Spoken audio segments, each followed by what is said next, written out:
Imagine this. You're in a room full of people, all striving for success. Some play fair, work hard, and stay true to their values. Others lie, manipulate, and trample over anyone in their way. And yet, it's often the ruthless ones who climb the highest. Why is the world truly rigged in favor of the worst among us? History, politics, business.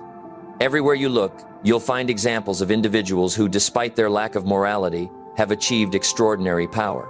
From ruthless emperors to cutthroat CEOs, the pattern repeats itself. But this isn't just a coincidence. It's a feature of human nature, deeply embedded in our evolutionary psychology and social structures. In a world where resources remain limited, competition becomes unavoidable. Those who pause, who insist on fairness at every step, often end up falling behind. At the same time, those willing to dominate, deceive, and exploit tend to rise to the top. This brutal truth compels us to face a troubling question. In the pursuit of power, is morality merely a weakness? But here lies the paradox. Though the worst among us often find success in the short term, history is equally filled with accounts of their eventual collapse. The question isn't just how they rise, but whether their power can truly last. And more importantly, what does that mean for those of us unwilling to give up our principles? Nietzsche viewed power as an inescapable force of life, something not inherently good or evil, but rather a fundamental truth of existence. To grasp why the worst people often succeed, we first have to understand the essence of power itself. And to truly get there, we must explore one of Nietzsche's most provocative concepts, the distinction between master morality and slave morality. Let's go deeper. Imagine two warriors standing on a battlefield. One is strong, decisive, and fearless. He takes what he wants, shapes the world to his will, and does not ask for permission. The other is hesitant, waiting for external validation, seeking fairness, and hoping the world will reward his virtue. Which of these two is more likely to survive? Which is more likely to rule? Friedrich Nietzsche claimed that morality isn't some universal truth, but rather a product of historical power struggles. He identified two core moral frameworks, master morality and slave morality. These aren't just theoretical ideas. They help explain why those who act ruthlessly often rise to power, while those who value fairness and kindness frequently fall behind. Master morality belongs to the strong, the rulers, the conquerors. It is rooted in values like ambition, strength, courage, and power.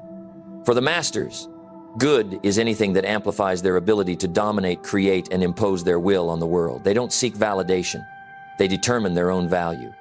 They embrace responsibility for their fate, and they don't view weakness as something to protect, but as something to overcome. Slave morality, on the other hand, is the morality of the oppressed, the powerless, those who cannot impose their will directly. Instead of celebrating strength, it glorifies humility, obedience, and self-sacrifice. It teaches that suffering is noble and that power is inherently evil. Nietzsche saw this as a moral system created by those who lack the ability to dominate, a psychological adaptation that allowed them to survive in a world controlled by the strong. But here's the uncomfortable truth. Slave morality does not prevent the rise of the ruthless, it enables it.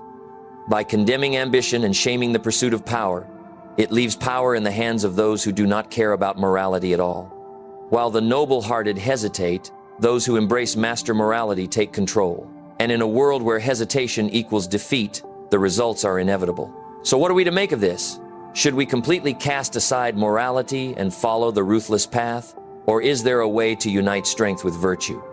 To find that answer, we need to dig deeper into the mindset of those who rise, those who refuse to be shaped by circumstance. Imagine a vast, wild wilderness. In that world, survival isn't granted by fairness or kindness. It hinges on strength, adaptability, and the resolve to do whatever's necessary. The lion doesn't ask for permission to hunt. The storm offers no apology for its destruction. Nature doesn't reward morality. It rewards those who endure, those who take control. Human society is no exception. Beneath the surface of our laws and social agreements, the primal struggle for survival continues to play out. Those who ascend to power often possess one defining trait: ruthlessness. Not necessarily cruelty, but the capacity to act with clarity, without hesitation, without guilt. This isn't a coincidence, it's an evolutionary trait, a mechanism that has enabled both individuals and empires to take control in a world that doesn't pause for the uncertain. Psychologists have studied for decades the traits that consistently predict success in high-stakes, competitive environments. And again, the same patterns emerge. Intense ambition, low reactivity to fear, and, perhaps most controversially, a diminished sense of empathy toward those who stand in their path. This doesn't mean that all powerful individuals are psychopaths, but it does suggest that many share traits that free them from the emotional restraints that limit others. Consider the leaders, entrepreneurs, and conquerors who reshaped history, from Julius Caesar to modern business moguls. The pattern is clear. Hesitation is a liability, and power is taken, not given. The strong do not wait for permission to lead. They step forward, take risks, and face consequences later. This is why the ruthless often rise, while the hesitant remain in the shadows. But here's the paradox. Ruthlessness, on its own, isn't enough. Those who rise without wisdom often meet dramatic ends. The very traits that elevate someone to power can just as easily lead to their collapse.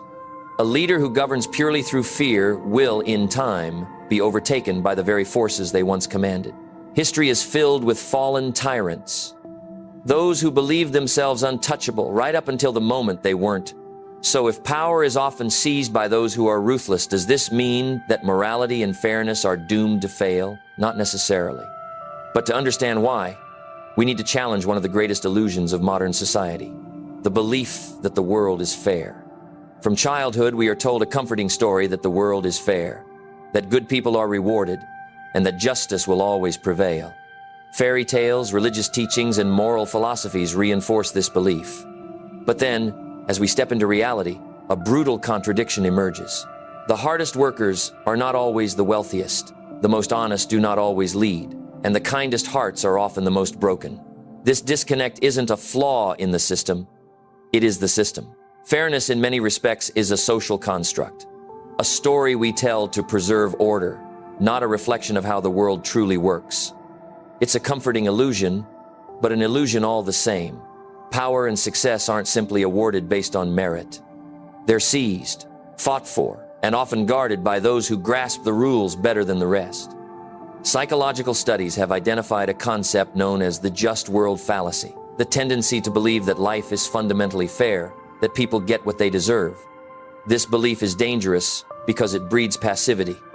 When we assume that virtue alone will bring success, we blind ourselves to the truths of power, strategy, and competition. And while we wait for fairness to arrive, those who see through the illusion are already a few steps ahead. But does this mean morality holds no value? Should we discard our principles in the quest for power? Not exactly. The real key lies in understanding the game without becoming bound by it. It's often those who believe that being nice alone is enough who end up suffering the most. But those who learn to walk the line, who merge integrity with strategy, who pair kindness with strength, are the ones who ultimately change the rules entirely. The truth is this: fairness isn't something we're given, it's something we have to build. And to do that, we need power. Nietzsche saw this struggle as central to the human condition. His solution wasn't to submit to the comforting illusion of fairness, nor to embrace blind ruthlessness. Instead, he pointed towards something greater, a path that rises above both weakness and cruelty. To understand this, we must explore one of his most revolutionary ideas, the Übermensch, the individual who rises above morality, beyond illusions, and beyond limitations. Imagine standing at the edge of a vast abyss.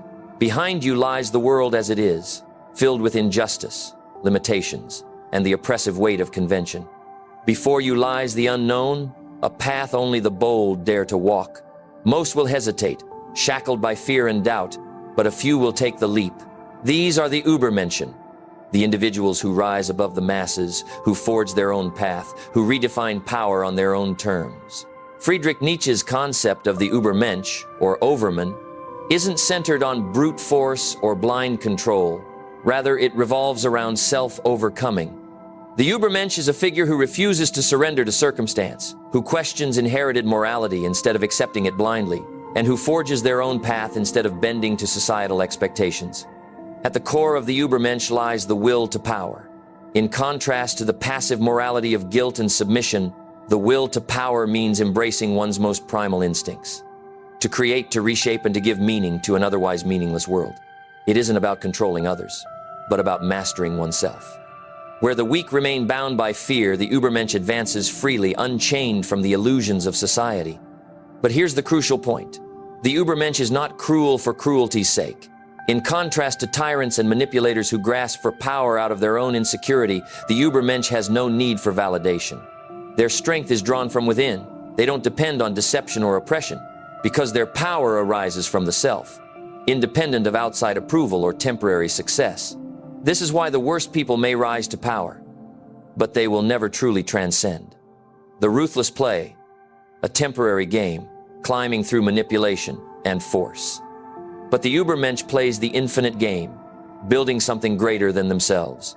They are creators, not just takers. So how can we embody this? How do we move through a world that rewards ruthlessness without becoming ruthless ourselves? The answer comes from redefining power, not as a weapon, but as a tool. The next challenge is learning how to compete in a world that won't slow down for the kind-hearted. Imagine this. You're in a high-stakes game where the rules are shaped by those who are willing to win at any cost. If you pause, if you trust that fairness alone will shield you, you lose. This is the reality many encounter in business, in politics, and in life. The ruthless understand this. They take what they desire. But does survival mean you have to become like them? Not quite. The common mistake many make is thinking there are only two options: act ruthlessly or become a victim. Yet, there's a third way. A path that fuses integrity with strategic thinking, a way to stay competitive without sacrificing your soul. Nietzsche's philosophy wasn't about domination for its own sake. It was about rising above weakness while staying true to oneself. The real key is learning to understand power without becoming a slave to it. Here's how. One of the biggest weaknesses people have is their belief that life should be fair. It shouldn't. It never was. The strongest competitors accept this early on. They don't waste time complaining about injustice. They learn the rules of the game and use them to their advantage. This doesn't mean abandoning ethics. It means recognizing that power is neutral and those who understand it wield it best. Many fail because they assume kindness alone will bring them success. But power is rarely given, it is taken. This doesn't require becoming cruel, but it does require understanding the minds of those who aim to exploit you. Strategic empathy is the ability to read people deeply, grasping their intentions and predicting their actions. It helps you navigate deception without needing to be deceptive yourself. Most people are ruled by fear. Fear of rejection, of failure, of standing alone. The Übermensch, on the other hand, cultivates inner strength. That means embracing discomfort, taking bold risks, and carving out your own path, even when faced with resistance. The most successful individuals don't wait for permission. They create opportunities where none previously existed. There's a clear distinction between reckless ruthlessness and deliberate ruthlessness. The former is destruction for its own sake. The latter is the capacity to make tough decisions without flinching. At times, power demands stepping away from toxic relationships, choosing the unpopular path, or facing difficult truths head-on. This isn't cruelty, it's strength. The real skill lies in knowing both when and how to use it. The ruthless may rise quickly, but they tend to fall just as hard. Why is that? Because their power is rooted in exploitation rather than creation. The true Übermensch is a builder of businesses, ideas, movements, or personal growth. When you create genuine value, you become irreplaceable. There's no need for manipulation because your power is something earned, not taken. So can you succeed in a world that rewards the ruthless? Absolutely. But only if you stop playing by the old rules. Stop expecting fairness and start mastering power on your own terms. But this brings us to the ultimate question. Is power itself evil, or is it simply misunderstood? Power is the force that drives the world, shaping the lives of those who possess it and those who are at its mercy. But is power by nature evil? Nietzsche's understanding of power wasn't rooted in domination. It was grounded in creation. The desire for power, as Nietzsche saw it, is often misinterpreted. It isn't about grinding others beneath your heel. It's about outgrowing yourself, transcending the limits of the present, and becoming something greater than you once believed possible. Still, throughout history, power has often been entangled with corruption. Time and again, we've witnessed leaders who, once they seize control, succumb to ego, greed, and tyranny. This paradox forces us to ask, is power truly evil, Or does it merely reveal the darker sides of human nature? Nietzsche believed that, at its core, power isn't about causing harm to others. It's about self-overcoming, reaching for greatness, and forging new values, rather than yielding to the moral codes handed down by society. Yet, society's own moral lens often casts power in a corrupt light. In a world where virtue is championed, the individual who seeks power is often viewed with suspicion. But what if this is a misunderstanding?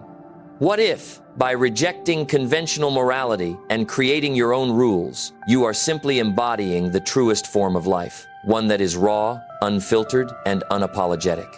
Nietzsche didn't see the will to power as a simple desire for control over others. It was an inner force, a drive to live more fully and explore the limits of your potential. Seen in this way, power becomes an ethical journey, one that pushes you to break free from the limits society places on you and to define your life on your own terms. But does that mean everyone who pursues power is virtuous? Not at all. The pursuit of power is a double-edged sword. It can lead to either self-destruction or enlightenment. What makes the difference is the intention. Is power sought to dominate others, or is it a path of self-overcoming, a way to shape a reality that reflects your highest ideals? So, is power evil by nature? Not inherently. It's a tool, and in the hands of someone with integrity, it can lead to extraordinary greatness. But when it's used for selfish purposes or to dominate others, it exposes the shadow side of human nature. Nietzsche's challenge to us is to reimagine power, not as something to fear, but as something to master through discipline, inner strength, and a relentless drive to become more than we are now. If this deep dive into power and success made you reflect, challenged your assumptions, or sparked a new curiosity about life and philosophy, then be sure to subscribe to Psyreal channel. Hit the like button, share this video with someone who needs to hear this message, and stay tuned. New content drops every day. Let's keep walking this path together, toward greater understanding, personal growth, and the pursuit of a truly powerful life.